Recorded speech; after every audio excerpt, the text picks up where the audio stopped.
Thank you for coming back and listening to another Stay Woke podcast. Today, we're going to branch out again in a different direction. We're going to talk about movies, comics, specifically Batman versus Superman, and we're going to see where that conversation leads us to. We got me, D. Ray Brinson, coming to you from the Stay Woke podcast. And then we got Reddy. He's going to be our resident comic book expert for today. Thank you for having me, So we're going to start by talking about Batman versus Superman, the movie that just came out recently with Ben Affleck, Henry Cavill, Amy Adams as Lois Lane. A lot of people had mixed reviews, mixed feelings, mixed ideas, even before the movie came out in regards to Ben Affleck playing Batman. Some people had some reservations regarding Henry Cavill playing Superman because they didn't like him from the first one. And then, from what I've read and saw, a lot of people didn't like Amy Adams as Lois Lane. So, there was a lot of things going against this movie, but there was a lot of things. Who? Don't forget about Lex Luthor. Yeah, and then but to me, I didn't hear before the movie came out. Let me rephrase. I didn't hear any bad feelings or animosity towards Jesse Eisenberg for playing Lex. Because did you? No, before, but that was with the concept. Everybody thought that they were gonna stick more to the Lex Luthor model. Mm-hmm. But then when they actually saw him, like, he's a great actor. He is one of my top favorite actors. It's just the role they made for him wasn't the role he should have took. And when I say that, favorite actors, I say he's a good actor, but I wouldn't put him in the top. For what he does, his specific kind of roles. He has certain roles that he does specifically I'll give you that. Like Social Network, he was excellent in. That's what he does. And when you see him in, like, Now You See Me, he's good in those kind of roles. Yeah. He has to. Yeah, it has to be specific. They put him in a psychotic role. Basically, they changed the whole concept of Lex Luthor. Lex Luthor himself was supposed to be a genius. Yeah. He was supposed to be a malevolent, evil genius where he could find 100 ways to kill you, but he knew that the third way was the best. He wasn't psychotic, and that's what they slowly made this Lex Luthor. He went from being this genius to, by the end of the movie, they clearly showed, no spoilers. He had like a mental breakdown. He had a mental breakdown, and that's not Lex. Lex was the mentally strong guy that could break down any superhero because he was smarter than all of them. He was. I agree with you. From what I remember from the comic books and everything of that nature, he was evil, but he was a genius. Evil genius is the best term for him because, like you said, he was smart enough to know how to solve.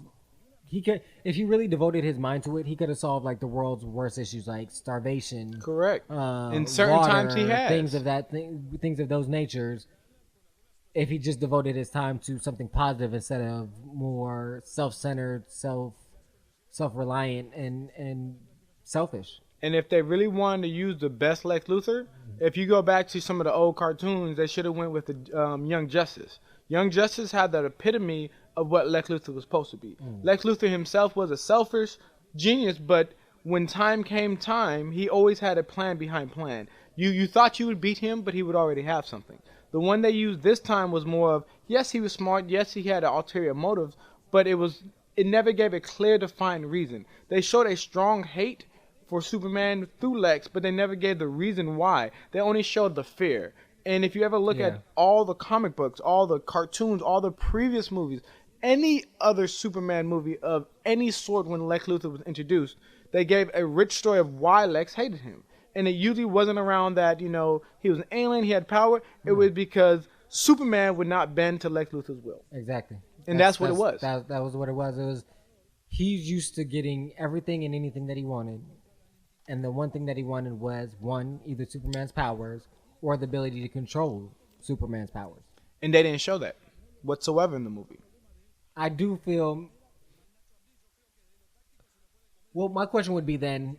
let me rephrase that. My question wouldn't be, but my statement would be, the way that they could have corrected that, in my view, is in the first movie, broached that topic of Lex Superman dynamic. Left that kind of open space, and then when you did this movie, it kind of bridged that gap. Because, again, let's go back. Let's run this back one second. right. How would you rank this movie? Out of 1 out of 10. What? First, no. Let's even run that back even further, Okay. so that we understand what the scale is. Okay.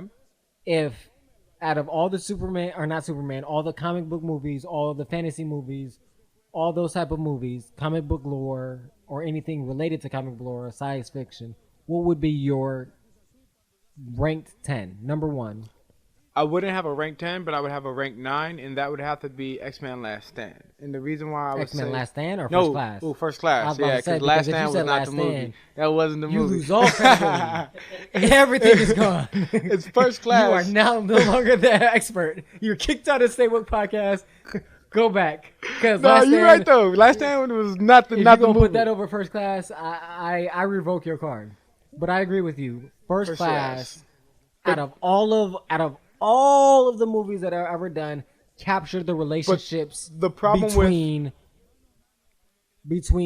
frenemies, anti-villain, anti-hero, hero, villain, the best from a social humanity aspect. I have a problem was with First that Class. though. The reason why I don't think we can use any Marvel movie compared to a DC movie, the reason why I Okay. say this, hold on, Okay. because first of all, who has the say so in those two movies? Make sure that one of them stays about, I would say, 80% close to the original beginning. Nope. That's why I discredit. I won't discredit you, but this Okay, is, go ahead. This is what I say. Why we can't take that into account, I'm listening, or why we shouldn't take that into account, rather. Not why we can't. You can do whatever you want. bro. Besides But the fact I think different the reason why universes, we different shouldn't characters, is because we're basing the movie on the movie itself. We're not basing it on the process in which it got made, pause. because we have no Pause. control over that. Pause. No, we do. Because when it comes to both of those two different worlds, one of them actually listens to the fans. The other one doesn't. One of them only goes by what their concept is and what they believe would be But the that's best. my in the point movie. is, if one doesn't listen to their fans, no matter what you say about it, it has no bearing. But I think what they will listen to is, if you That get money. enough people saying, this is bad, this is good, I'm not going to support it monetarily. Still disagree because of the movie Deadpool. No, not Deadpool. Daredevil. Daredevil was one of the worst Yeah, but it still movies grossed ever. well. It still grossed super well. The reason But- it grossed well is because of the fact of what it is. When you have That's a anything in the comic book Marvel or movie. DC, people are gonna come just because of who it is. They want to support it because they want to see more of it. So if Okay. we go off of that, you can never use that. Okay, well then, let's take that out the equation of, let's just base it on what the movie is, right? Okay. And, well, what the movie could have been, and what the movie is. Not how or why it isn't what it is. Then we could do that comparison. I'll give you that. Then we could do that comparison because we did that comparison with just those two, just the Batman vs Superman and the Okay, why so I if keep- you have First Class as your number one, right. what would be the worst? Daredevil?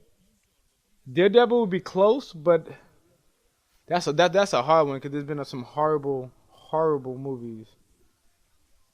I'll give it Daredevil just because it was. I don't know. I can't. That's a hard one. I'll go with Daredevil for now. Yeah. Just for now. I can think of two other ones that rank What with other that top. Well, to me, Oh, Green Lantern's pretty low. Green Lantern was one of the worst movies imaginable and spent massive amounts of money to make shit. So that's really high up there. And the new Fantastic Four movie. Oh, I forgot about that completely. So that's how bad it is. I forgot that it was a movie. Yeah, that so was pretty bad. That's why I have to tie those three because those three movies together will make you not want to watch anything else. Yeah, that was pretty bad. That was pretty bad. And All they're right, so making now a that number we two. know what's the bookends of our rating system is, First Class is the top, Daredevil, Green Lantern, and Fantastic Four. The The new new one. one is at the bottom. Where does this rank in there? And let's bring in Deadpool in there since we both saw both of those recently, and those both are recently out. And then later on, we'll get into the movies that are coming out after. Okay, for the Batman vs Superman, I have to give it like a 6.5. And And are you giving that? Give your rating when you first saw it, and now that you had some time to sit with it. first I saw it was a 7. Now it's a 6.5. It went down. And I was talking about this with one of my good friends, and the reason why, because I do believe that Ben Affleck as Batman was the worst choice in God's green earth. I think I agree. I think Well, I could have That's threw how a I felt stone. before I saw the movie, rather. I think I could throw a rock somewhere in Hollywood and found somebody better. One of my friends made a good point where if you actually look Ben at Affleck doesn't like the SonicBreakdown.com because he ain't liking this episode. no, it's just I won't even blame him because I don't think he was right from the beginning. I'll say this. My brother used to say this, says this good point is he plays great movies when it's about him. So if it's a guy from Boston, he's the best person. The Town, awesome movie. Yeah. But you want him to play a guy that has finesse. The thing about when we think about Batman, we only always think about one side of a coin. We can't just think about Batman himself. We gotta think about Bruce Wayne because Bruce Wayne is a major character in that universe. He's the one that provides the money. He's he's a philanthropist. He's a billionaire that can get any woman at the drop of a hat. His smile was so charming. He made Catwoman when she was in regular clothing wet her pants. You feel me? Like Ben Affleck makes females run from him because he looks like a child molester or a rapist. And they beefed him up for the movie, so he looked like this. He looked like a steroid-induced Batman, and that wasn't Batman. When we look at the comic books, when we look at any other Batman they've chose, Batman was just an in-shape dude. He wasn't a muscle-bound idiot, and that's what Ben Affleck was. He was so incompetent in the movie that they had to spend more time having Alfred, his butler, do his stuff instead of having Batman do it himself. And not only that, but when we look further into it, me and my friend were looking at this, and if you look at actually how many scenes Ben Affleck acted in, and then you rate those scenes are maybe 5 to 7 scenes, and each one of them scenes, as when he was being Bruce Wayne, you rate him like a 3 because he looks like this muscle-bound idiot that can't talk to females, gets super drunk, and then there's a point in the movie where I was afraid for the female he was talking to because I felt like he was gonna eat her. He was so aggressive. Where You're like talking about that scene when he was trying to get the chip back. yeah. Now, this is where I want to interject is because when I first saw the movie, going into the movie, my expectation was low because I didn't like their choice of Ben Affleck because of Daredevil, as well as just like your brother said, I don't think he's a good actor. I think because to me, a good actor is somebody that can play multiple roles that doesn't have to be themselves or something like themselves. Right. You don't have to find something in them that's like them. Okay. To me, a good to great actor is somebody that can play multiple roles, multiple characters, multiple character types, and they're still believable. Like your brother said, Ben Affleck plays a great Boston guy. You need a guy from Boston? Fucking get Ben Affleck. There you go. You're straight. Okay. But if you need somebody else, get somebody else. He's not the movement. So my expectations were low. I went into the movie and I enjoyed the movie. I thought it was a decent movie. I don't want to say it was great. When I left the theater, I was conflicted, and my rating at that time would have been, I think I said an 8 to 8.5. And why was that? Just curious. At that time, it was because I now that I have time to reflect on it and sit with the movie, I know it was because my expectations were so low. Like the Chris Rock sketch goes, if you've been hungry for 30 days and somebody throws you a cracker, you're going to be like, God damn, that's the best cracker I've ever had. Is that a Ritz? Give me some more. Like, you know what I'm saying? Like, and it's just a regular ass cracker. Right. But if you've been eating filet mignon steaks and somebody gives you the best cracker in the world, you're going to be like, man, this is just a cracker. Like, this is just a cracker. Like, it's not great. Right. So my expectations were low. So I think that's what boosted this is the rating. What's your score now? Now that I've sat with it, I would give it, and again, my rating system is similar to yours. First Class the top, Daredevil, Fantastic Four, Green Lantern the bottom. I would give it about a 7.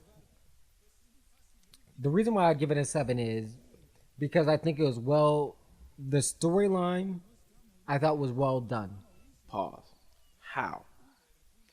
Well, let me rephrase, not the storyline, but the direction, how it was directed. The director's choice of shots. Okay. I thought it was cinematography Was wise was very well done. I agree with you on that part. The way that he chose to have the angles, like that scene with Amy Adams and the military dude on the bench, I thought that was a nice scene. Nice view. In the beginning when they had the guy that was working for Lex shoot the African guy. Yeah, That scene, in I like the way that was setup. shot because it was foreshadowing things to come, but it wasn't overly blatant. But so where, to me, where it kind of hits you in the head. you can't overwhelmed. give credit to that for the actors or anything like that. That's all But that's CGI though. But I'm not giving it credit to Okay. the actors, but I'm giving it credit to the movie Okay, I'll give you that. So, because that's the same thing that's one of the things that I liked in First Class is the direction as well is the scene with Professor Xavier and Magneto when he was trying to get him to turn the disc. I got you. That scene to me, it was heart wrenching. yeah, it captured that relationship almost like you could take 5 comic books, read all 5 comic books, and that scene captured the Perfectly. emotions felt in those 5 comic books. Did you ever feel that same passion, that same No. that touching, and not even one time? Well, I won't say yes. I take that back. I did. When I saw Wonder Woman give that smirk / smile when she was fighting Darkseid. Super Dark Side. Or Darkseid, rather. Super Wonder Woman-ish, right? Yeah, it was so, like, literally my mind flashed to one of the comics and was like, yep, that's Wonder Woman. That at that point, I didn't know, I didn't see the actress. I saw Wonder Woman because that was something that... We misspoke. It was Doomsday. Doomsday, My right, bad. yeah. Doomsday. And that was a scene that captured it. Because it was perfect. It was perfect Wonder Woman. She had that look like I'm enjoying this fight, and then I can't remember enjoy the the exact phrase. challenge. Yeah, I enjoyed that challenge, and then she says he's like I've killed gods, and she said no what did she say he said I can't remember the line. The Doomsday said something along the lines of I've killed bigger things than you, and she's like I fought God, so what are you? And it just really shows her connection to that Greek mythology, and exactly. With you speaking on that though, the one thing that I really loved about Wonder Woman, because there was a lot of things I really hated, but the one thing I loved is the actor they chose. Yeah, because me they too. normally chose this real American white woman, which is not. It couldn't be from Themyscira in the middle of an island around that time. They chose an actor that could be from an island, from a place that's not American, that was still, when you see her in her armor, you're about to get your ass whooped. Yeah, because when I used to read the comic books or when I looked at that stuff, I would see a woman from Greece, Right. or a woman from or Athens, Greece. Mm-hmm. That's olive skinned, not dark, but very very olive skinned, dark jet black hair, nice wide eye, things of that nature that gives you that. And the actress that they picked was very olive skinned, dark black hair, jet black hair, nice wide open eyes, things of that nature. Not overly voluptuous, I'll say. Right. That Warrior she had body. a nice athletic build, but still curved. I agree with that. Those are the things that went well for me for that movie. But still speaking on the Wonder Woman, one of the Now main that I issues keep on talking had. about it, it's more of a 6.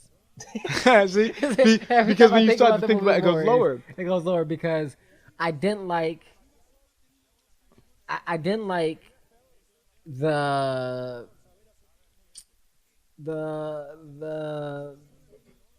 emotions that I was getting from Henry Cavill. How so? Because I actually honestly and truly, I'll say honestly, like for a Superman, I think he plays a great Superman. I don't think a great Superman was written. And when I say that, I have to kind of go back to that first Superman movie, and I believe one of the biggest mistakes that they've ever done for Superman was allow him to kill Zod. If we talk about Superman in his universe, Batman always calls him a Boy Scout, and he calls him a Boy Scout because the only person more pure then Superman was Shazam just because he had He is that a power. boy. He's a He's child. literally a child. And Superman was, when he finally, in every comic book, every movie, everything, when he got to a level of killing, it had to be on some extreme thing. And he always found, one of the greatest things about Superman, he found other ways around it because of how powerful he was. When they killed him off, even if you talk to almost anybody that's a Superman fan, they killed some of Superman. And when you kill some of Superman, he can't be a Boy Scout. The part I do say that I do like that they carried over from that movie was his emotional instability of learning who he is compared to what he's supposed to be. Basically, his destiny compared to who he wants to be. And you saw some of that connection to the first movie when they talked about the massive amounts of people that were killed during his fight. Yeah. He showed that emotion, but it wasn't written good emotion in. And I know that's bad grammar, but I couldn't think of a better way to say it, where he has the ability to show that he was remorseful as an actor, but how they wrote him, it didn't portray it as that. It almost portrayed it as, yeah, He is people careless. died. Yeah, you he know, is careless and fuck it. nonchalant about it. And that's not Superman. And even if we want to make it more realistic, you still got to go with that person's base characteristics. And his base characteristics was he didn't even want to harm a freaking cat. Yeah. So they should have showed some more remorse. I do like the fact that they did make this more realistic. I do think they strayed from both characters' core of Batman actually killing people to Without mercy, though. to Superman not showing as much remorse or contrition as we're accustomed to. Another thing that went into the reason why I ranked it so high in the beginning is, like I said, my expectations were low for it, and I was giving Ben Affleck more credit for what than he actually deserved.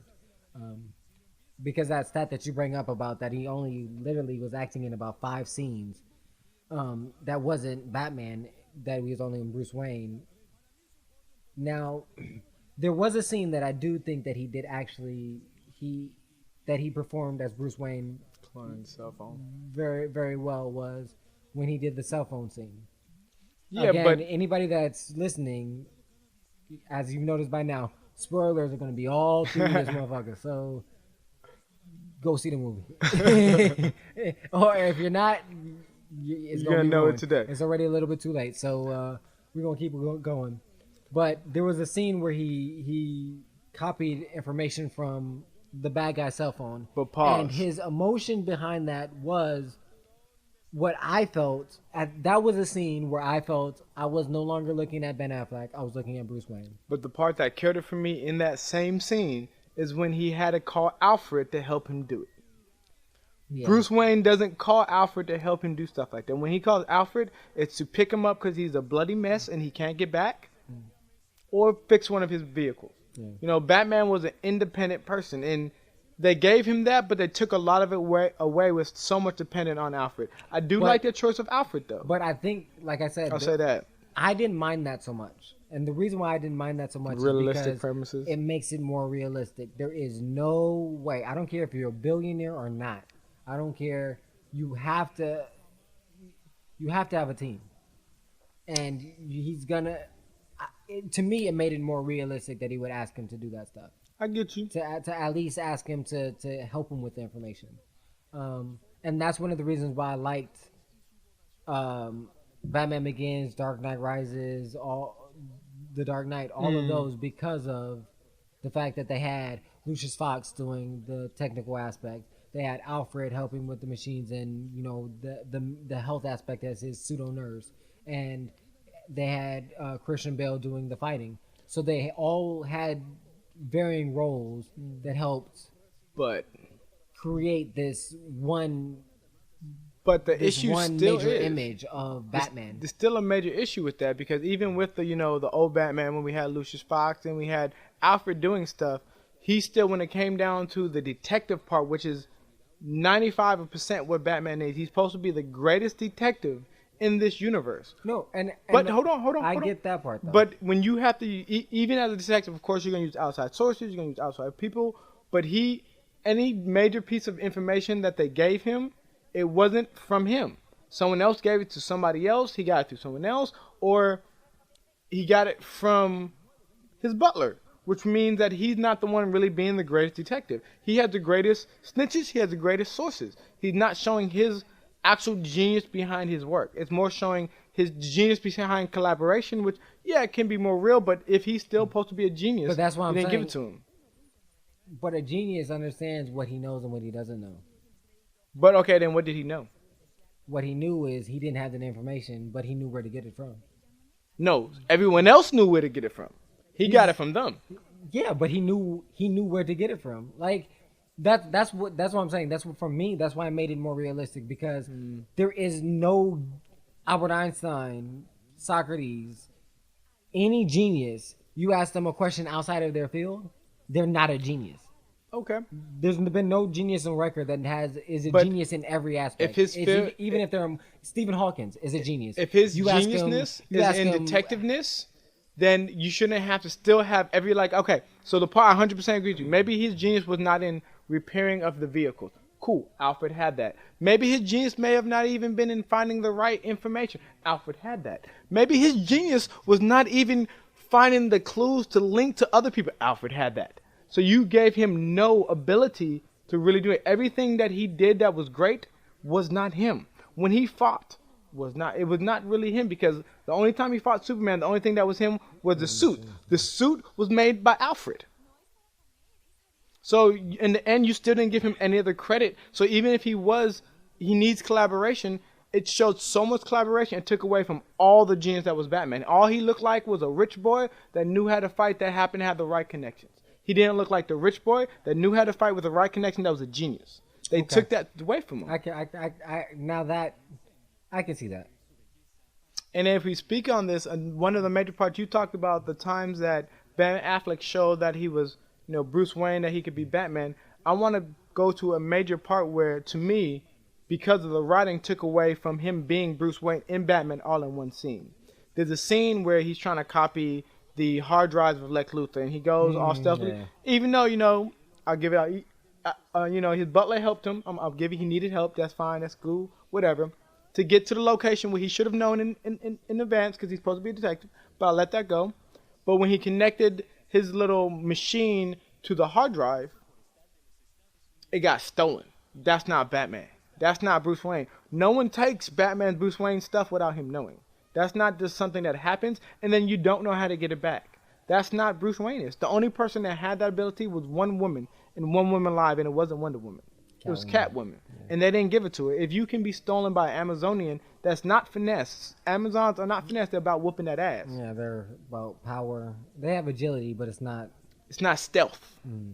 And you just let her take your drive and never knew. That takes away from you being Batman.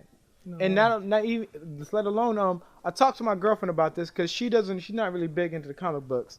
And she didn't, she's actually from, out of the United States. And while me and everybody else I went was like, oh yeah, that's Wonder Woman, when they gave the little cameos of them before they fully released her, but they never said her name. They never said Wonder Woman. So yeah, because they just assumed the fans would know. Fans would know. So it limits people that are trying to get new to the franchise. And if you don't know the franchise, now you're seeing this powerful woman only really in the last 10 to 20 minutes of the movie, because half of the movie she's just sporadic and you don't know who the hell she is. But you didn't even give people the trick or treats, the Easter eggs the way they should have been, because it should have been giving that new generation getting in. And it isolates those people. Where now less people will see the movies. Or they'll see the movies not having the information they need to understand the movies. I agree. I do want to ask the followers of the Say Woke podcast if you know who that guy was in the picture with Wonder Woman. Please leave a comment. Let us know, because there's a scene that they show often with Wonder Woman. I believe I think it's like 1978, something like that. The soldiers. With the soldiers. There's two soldiers, one to her right and then one to her left. And they showed his face. They show the one to the right often. It's to her right but our left. And I think they showed it for a reason, because that's just how movies work. They don't show things that don't need to be shown unless they need to be shown. I mean, that's one of them little Easter eggs. And so if somebody knows that, let me know. There was a lot of them that you actually named one by accident earlier, which was I thought was kind of amazing. Which we go back to the Omega symbol. Yeah. And when we talk about the Omega symbol in the DC universe, there's only one person that comes to, and that's Darkseid. That was that. Or Omega Red. No. Oh, that's DC, the wrong universe. That's Marvel. That's right. That's right. So it's the only person that Omega is, Darkseid. He is the end. He is the anti-life equation himself. So like they gave multiple scenes where they show the Omega sign. They talked about like he was coming, and they kind of set that mood up, but they didn't set it up for the next movie. They set it up for the movie after that. If you ever kind of really noticed. Yeah, because of the Justice League. Well, the following movie after that. I want to end it this way. How would you improve it if you were to do the movie? 1, and 2, since the movie's done, how would you improve on the mistakes made in this movie for the next one? Well, before I even say improve it, so I have to apologize. I need to go back one time. Mm-hmm. There's a major part of the movie that is the reason I gave it a 6.5, and over extensive conversation, it's to me the dumbest part in the whole movie. And it looked like you already know what I'm talking about. There's a part where the whole first hour to 2 basically was built up the hate between Superman and Batman, even though it wasn't really fleshed out and explained why they hate each other to that extent, which they could have in some real easy extent, but whatever. So they, set it up. Batman got the kryptonite. Batman's trying, kill Superman because he thinks he has too much power. He needs to end him. So they're seeing this big fight, Superman and Batman going at it. Batman uses these little canisters of kryptonite so he can get this, ass whooping on. He makes his spear, and he's literally like a second away from stabbing him through the chest. And, he says, "Save my mom, Martha," basically. That one line was so powerful enough that your hatred for a whole 2 hours we've been watching dissipated. And now you changed within an instant from "you should die" to "we have to work together." It killed it because it's not, that part to me was in no way realistic. Because hold on. Because if I hate you, if I had that genuine hate that they tried to build up and show continuously, even if our dead parents, my dead parent, your living parent, have the same name, that threat is still the same. That's why I disagree. It's because Martha. I believe that the whole point of that scene was to show that on a philosophical aspect of that hate, as strong as it can be, and how strong it can fill your heart and how strong it can drive your actions, the love that you have for somebody else can overpower all that hate. Pause. I agree with what you're saying. I 100% agree with what you're saying. But that would only be correct if they actually continued on that aspect. Literally, if you remember that part in the movie, they didn't explain any of that. This Martha's my mom and she's being taken by Lex. That was it. There was no real emotional connection. So like how you said, but to me that's because of Ben Affleck's bad acting. But then that goes back to the beginning. You should never choose him because you destroyed most of the aspects of the movie. Because I don't think emotionally wise he captured or played that as well as it should have been. Because the way I see it, like, take out the acting and just take those words. The way that from a directorial view that I would have saw it, that I would have cast my actors how to play that role is, it's not the fact that not just the fact that he says your mother's name. It's the fact that from the time that your mother died until now, really nobody spoke your mother's name to you. So that to me, there should have been some more confusion and resonant or to that emotion when he says Martha. You are correct. Because at this point you already know, if you're Batman, you really have no worries. You know he's immobilized because of the kryptonite gas. You have the kryptonite sword in your hand. Spare. Or spare, yeah, rather. Thank you. Spare in your hand. And that name is from left field. Like, it almost, like, in essence, I would have almost wanted him to stumble because that's how hard that name hit him. Like, But it didn't oh my show God. that in that movie, and it was only maybe 2 minutes long. If you really was gonna show that emotional impact, it couldn't have been 2 minutes. It had to be a moment where he should have asked more questions. He should have went in depth, and he should have had that. Like it was too fake for me, and then the reason why I say it's fake because it went from instant. Even if you had that strong connection, you would have had to get more understanding. You would have had more time to let it hit, let it sink, let it hit your heart, hit your hit that mind, hit that concept. It was literally a minute. Oh my God, you said my mom's name. We can be friends. That's like some 5th grade fight on the field kind of type shit, which makes no sense at this level of the movie. Especially since they spent 2 hours building that one part up, and it didn't flesh out enough emotions that you wanted to bear. It was lackluster. And I agree. I wish, because like that scene could have been the scene that we were talking about earlier in First Class, or That heart-wrenching moment. yeah, heart-wrenching moment, or the scene at the end of First Class when Xavier gets shot. Yeah. And you can, like, Magneto doesn't have to say a word, and when you see that bullet enter Felt it. Charles Xavier's back, the look on his face says it all right there. No words had to be said. That he really felt, oh my God, what did I just do? Yep. They didn't have that. Like that emotion was captured excellent, and that's why it ranks high. But again, those two actors are really good actors. I don't feel at this point the DC universe has actors to that capacity. So then, let me ask you a question then. Besides, I mean, I think Jesse Eisenberg. I liked Jesse Eisenberg as Lex Luthor. I thought he did well. I thought he did well for the role that they had him Written for. Yes. I thought he did agree. really well. I thought he played that role to a T. I thought.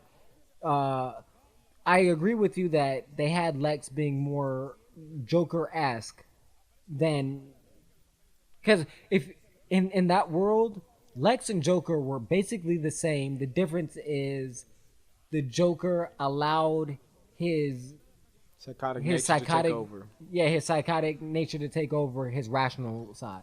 Lex So- never let his rational side lose. So wait, speaking of that though, I wanted to take it back to an earlier point of the movie because you kind of just remind me of this when we talk about the Joker. A beautiful Easter egg in that movie was the Robin suit. Do you remember that with Yeah. the was it ha over it?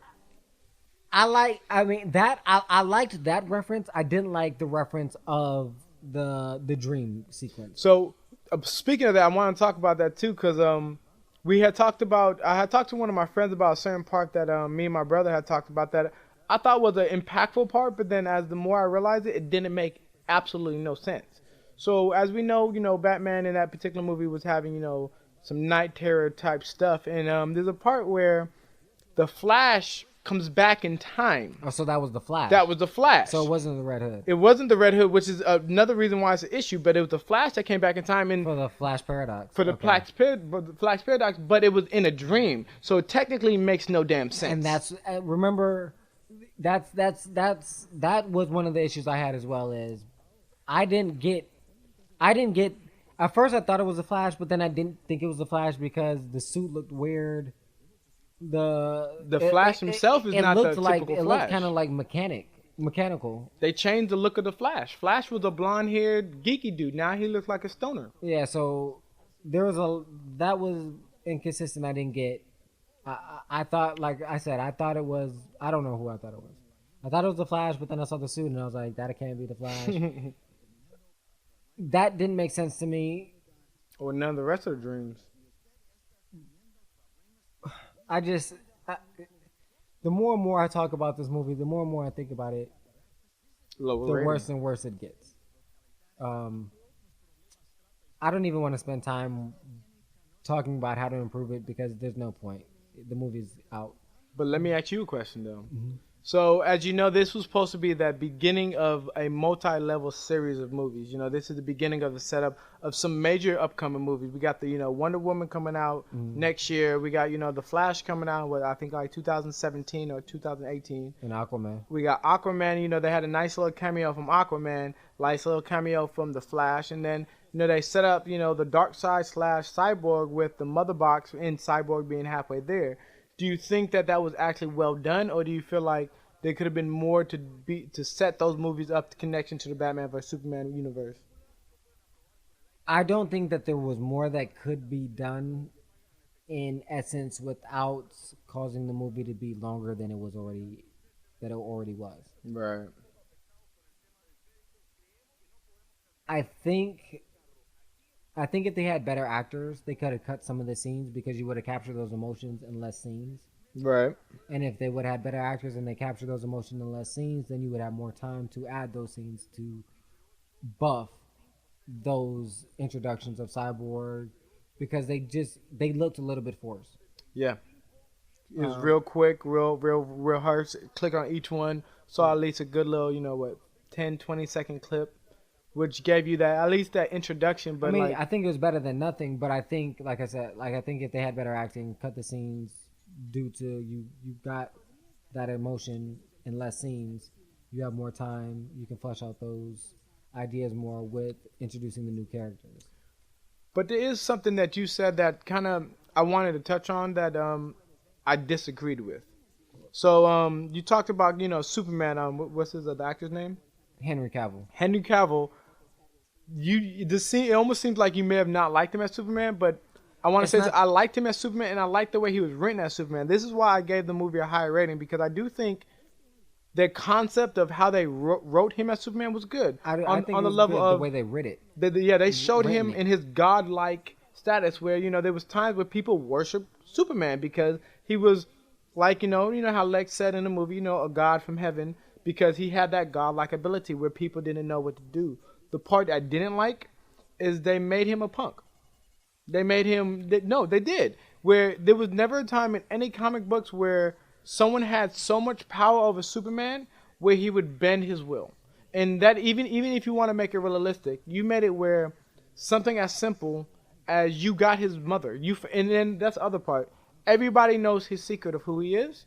That's a problem in all of the DC universe. If everybody knows who every secret person is, this is not a secret identity. Yeah. And you can attack directly within, which was the problem where I felt they showed who Martha Kent was too early compared to Superman. Which, if Lex Luthor already knows he's in Arkham Asylum, the place where you meet every criminal alive, that secret would already go out and you lose major momentum in the movies. That's why. I like the way that it was written for his character. The things that had me lose it is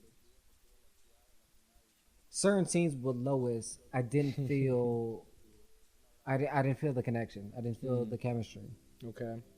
Where I felt that chemistry in other movies of Superman is, in all due respect to the original Superman. And that's funny because when you read the other articles, they say that same exact thing. They say that one of the biggest pieces was that lack of chemistry between the two loves, the star-crossed lovers. It didn't seem like they were truly in love. It seemed like they were trying to force a loving relationship. Yeah, like they seemed like friends that were like, well, I don't have anybody, you don't have anybody. We're getting to that age, we got to make this work. So let's do it. All right, but I didn't feel that love on both ends. So that was difficult to take, but the more I talk about it, the worse the movie gets. And it makes me scared for what to expect moving forward with the next Justice League. And that's the kind of same way I felt in regards to Star Wars. Is both of those movies were so, I don't want to say so disappointing. No, they were. They were so disappointing to me. Except the difference with both is Star Wars, instantly I knew it was a disappointment. With Superman, my expectations were low enough that I didn't register the disappointment as quickly. So then with that, how are you going to feel about, Superman and Henry, what's his last name? Cavill and, Ben Affleck being in the next, cameos in the next, 7 to 10 different movies? I'm just hoping that there's enough co-stars, and I'm hoping that the rest of the other actors, like Wonder Woman, will carry it enough that it doesn't become an issue. But what about Justice League when they would be the two primary people? Because they're the one that run the Justice League and start the Justice I just League. hope that they write it well enough that they can keep the other characters around them enough that, regardless of how well or not well they act, the other actors will carry it. I have such a fear for the Because like upcoming movies. my though. favorite scenes in those movies were the scenes with Jesse Eisenberg in it. So that's what I'm hoping, is that when they have those other actors around them too, It makes it better. that I'll have that same emotion that I felt with Jesse Eisenberg, where I was like, oh, that's a good scene. I feel that. I like that scene. That was good. I can feel that.